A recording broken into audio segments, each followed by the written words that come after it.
ചില വ്യക്തികളോട് നമുക്ക് എത്ര സംസാരിച്ചാലും മതി വരില്ല. അവരുമായി ചർച്ച ചെയ്യാൻ ഇഷ്ടം പോലെ ടോപ്പിക് വന്നുകൊണ്ടേയിരിക്കും. ഇതിൻ്റെ സീക്രട്ട് നമുക്ക് ഈ വീഡിയോയിൽ പൊളിച്ചെടുക്കാം. So welcome to the part 3 of communication mastery series by men's.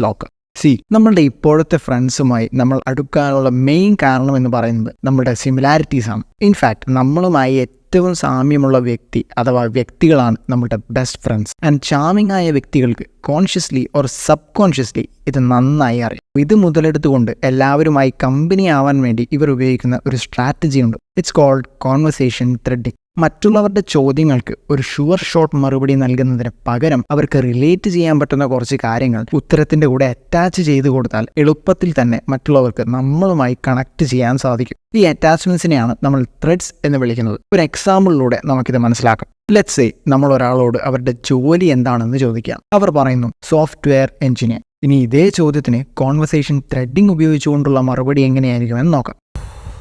Software engineer, എൻ്റെ പൊന്നോ പറയണ്ട, കമ്പ്യൂട്ടറിൻ്റെ മുന്നിലിരുന്ന് മടുത്തു. സൺഡേ അതാ എൻ്റെ ഏക ആശ്വാസം. അന്ന് പിന്നെ ബൈക്ക് എടുത്തൊരൊറ്റ പോകാം. ഇത് കേട്ട് കഴിഞ്ഞാൽ ദേഴ്സ് എ ഹൈ ചാൻസ് ഇതിലേതെങ്കിലും ഒന്നുമായി നമ്മൾ റിലേറ്റ് ചെയ്യുമെന്ന്. അത് ചിലപ്പോൾ ജോലിയോടുള്ള മടുപ്പാകാം, അല്ലെങ്കിൽ അധിക നേരം സ്ക്രീൻ നോക്കുന്നതാവാം, അതും അല്ലെങ്കിൽ സൺഡേസ് ആൻഡ് ബൈക്ക് റൈഡ്സ് ആവാം. ശ്രദ്ധിക്കേണ്ട കാര്യം, എല്ലാ ചോദ്യങ്ങൾക്കും ഇതേപോലെ ഉത്തരം നൽകേണ്ട ആവശ്യമില്ല. ബിക്കോസ് ഓബ്വിയസ്ലി അത് ഓവറാകും. ഓൾസോ ഇതിൻ്റെ ആപ്ലിക്കേഷൻ കാഷ്വൽ കോൺവെർസേഷൻസിലാണ് കൂടുതലും വരുന്നത്. അതുകൊണ്ട് തന്നെ ഒരു പ്രൊഫഷണൽ എൻവയൺമെന്റിൽ ഇത് ലിമിറ്റ് ചെയ്യുന്നതായിരിക്കും നല്ലത്. അഡീഷണലി അവർ സംസാരിക്കുമ്പോൾ അവരുടെ ബോഡി ലാംഗ്വേജ് ആൻഡ് ഇമോഷൻസ് നമുക്ക് ഒബ്സർവ് ചെയ്യാം. എന്നിട്ട് ചെറിയ തോതിൽ ഇവ മിമിക് ചെയ്യാം. കാരണം ഇത് സബ് കോൺഷ്യസ്ലി നമ്മൾ അവരെ പോലെയാണെന്നും അവരെ നമ്മൾ മനസ്സിലാക്കുന്നുണ്ടെന്നും തോന്നിപ്പിക്കും.